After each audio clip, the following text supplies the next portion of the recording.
Hey, Empirenistas. Hello. Hello, Empirenista Business Incubator. Is Alicia here, and I'm here for a quick Facebook Live. I know I've been a little bit quiet in this group for a day or two. I just wanted to come in and say hello because I do miss talking and chatting with you guys. I've kind of put some of my content on hold just for a little bit, a little second, just because I'm working on something and I just want to be fully focused on what I'm doing. So if you are there, shout me out at Hey Girl Hey and let me know who's watching. Hello to all the replay viewers. Hello for being there. Hello for watching after the replay. I do enjoy your comments after the fact. You guys are all awesome.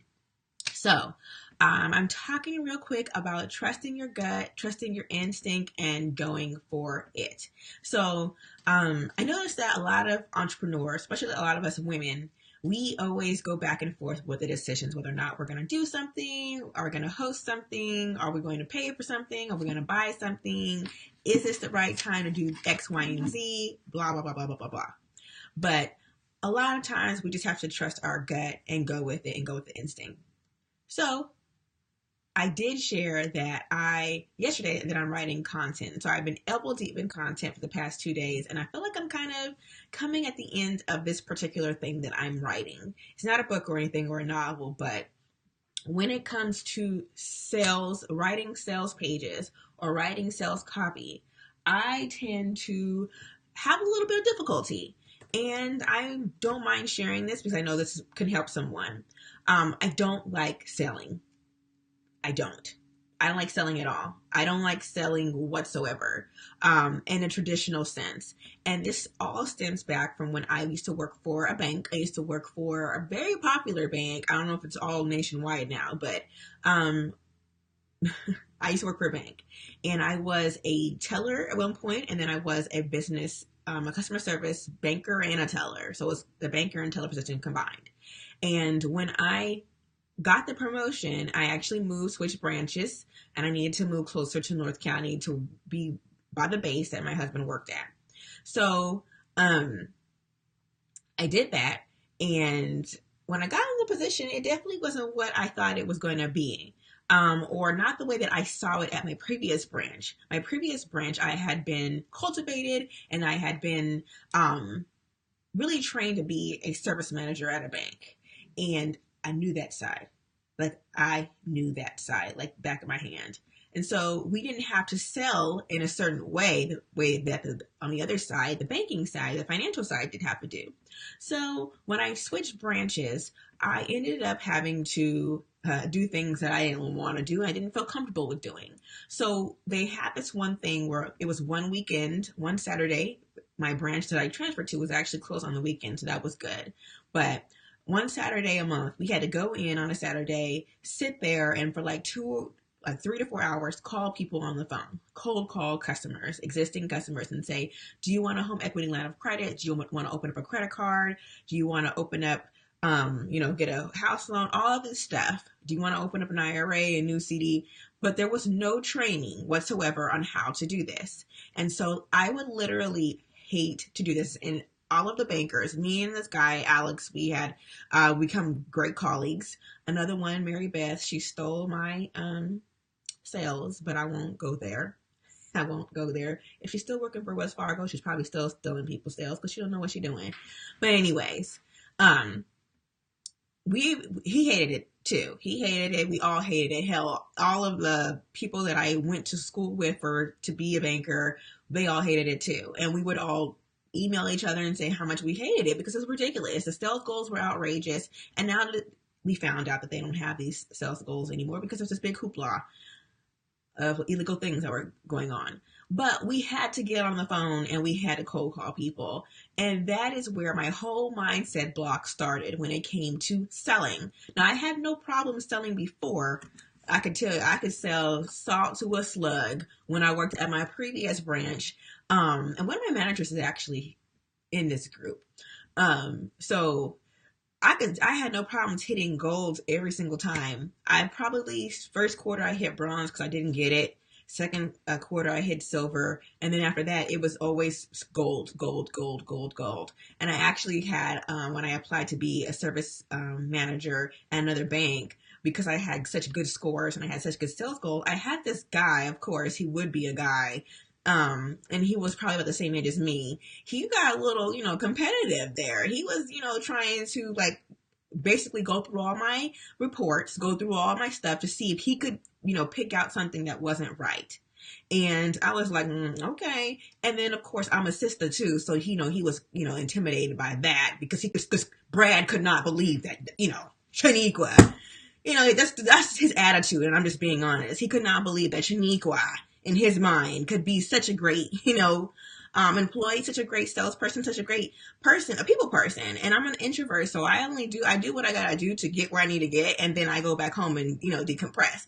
But my whole mindset, it stems from selling the mindset block, because I went into this new position with no training whatsoever, and I was miserable. I would get on the phone with another one of my service managers who's in this group too, and I would cry on the phone.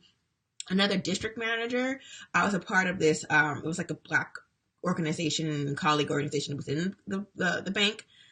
She would take me to lunch, and I literally would cry. I would cry because I could not take it. The sales, there was no training whatsoever, and that started my mindset block of selling. So I hate selling in that sense. But I have done things to help me to get past that mindset block. And I hope this helps someone. Well, one of the things that I've done is that my own business coach, my business strategist, she told my mastermind group that we need to go and purchase a book. And I hate writing sales pages. I hate writing stuff that comes off of where I'm making an offer. I just hate writing it. But talking about it, I have no problem. But having to write the copy, and I want to write the copy to have it sound like it's in my voice. I know I can get a copywriter to do that, but they may not. So, they may not be able to do that. Anyways, so I did this. I went and got this book, and I think I've shared this here in this group. If not, I shared it probably in the Powerhouse CEO Moms group that I just closed. Anyways, so it's called How to Write Copy That Sells. Now, this is a step-by-step, literally, it says step-by-step system, and I didn't even know, or at least I don't remember that it's a step-by-step system. But it literally walks you through the steps of writing sales pages, sales emails, writing headlines that help you to get clients, help you to make that offer, make it a little bit easier for you to have that. So what I do is I purchase this book for anyone that works with me in the Empireista Business Success Academy. All of my one-on-one clients and my longer group coaching program clients, I purchase this book for them because I think it's important to have. But what I want to say is, when you're doing these things, trust your gut, trust your instinct. I'm reading and I'm going through this stuff and I'm saying, that doesn't sound like me. Or that's not something that I know my clients want. That's not something that they're going to jump off the page and, hand their credit cards over with.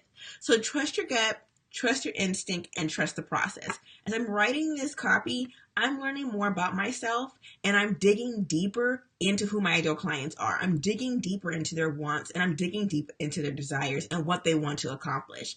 And that's what I have to trust. I have to trust that I know what my ideal clients want. I have to trust my gut. If I don't trust myself, then what is the point of me writing this sales page? What is the point of me, doing anything if you don't trust yourself? And one of the things that I notice, especially, is if you're never getting to where you want to be, it's because you're not trusting the process and you're not trusting your gut. And this is why some people don't even invest in working with a mastermind or a coach. And it's not the fact that they can't afford to do this. It's the fact that they don't trust the process, and they don't trust themselves, and they don't trust themselves to see it fully out. So you have to trust your gut. I'm the type of person that I am a pull the trigger type of person when I purchase something. I purchase it, and then I just figure out a way how to continue to afford it, or figure out a way how to get the result that I want, even though I don't know how this is going to end up. I just have to trust myself that I'm going to do whatever it is that it is. So for instance, I take a kickboxing class. That class, I've seen people lose weight. I started a class with this one girl. She was, I don't know, maybe over 200 pounds, maybe close to 250, 260. This girl, you would not be able to recognize her because she trusted the process and she was committed. And you know what? I was like, I can get those same results. So you know what? I'm going to continue to go to this class at least 3 times a week, hold myself accountable, get one of the instructors to hold me accountable, and I'm going to trust the process, and I'm going to trust my gut, because I know that this is my most favorite way to exercise and lose weight and be my healthiest self. So I have to trust my gut on that. She had to trust herself. I mean, like, this person, you would never recognize her. You wouldn't even know who she is. So when you're writing copy, when you're on a sales conversation, when you're doing anything in your business and you know that it's right and you know that it feels good, trust your gut. Even if it scares the living crap out of you, even if you get that feeling in your stomach like you want to throw up, then that means that you're on the right path. It means that you're trusting your gut and you're going to see the results if you trust the process. So that's what I wanted to share with you guys today. I'm writing this copy. I'm learning more about myself. I'm trusting my gut, and I'm knowing that I know my ideal clients want and what they need. Hey girl, hey, let me know who's on. But if I don't trust my gut, if I don't trust my instinct, my clients, they won't trust me. And I know that. And I have to make sure that when I'm trusting my gut, I know that I'm talking to my ideal clients and they're going to read exactly that sales page and know it's time to pick up the phone and have a conversation with me, to work with me. So that's what I wanted to say to you guys. Trust your gut, trust your instincts, trust the process, especially for this year, because we're still in the month of January. And I know some people have probably fell off their goals. Some people have said, you know what, that's not it gonna be for me. Let me take another detour. But we're only 16 days into it, guys. We're only 16 days into it. And if you've already given up on those goals, if you've already said, I don't know, that may or may not work for me, then you got to go back to what you know, go back to what you desire, write it down and say, this is what I need, and then trust that process, okay? So that's all I wanted to share today, was trust your process, trust your instincts, stick with it. We're still only in 16 days into 2018, and I know that this is your year, and you have to know that this is your year too. So have an awesome day, and I hope you guys are having a productive week. See you guys later.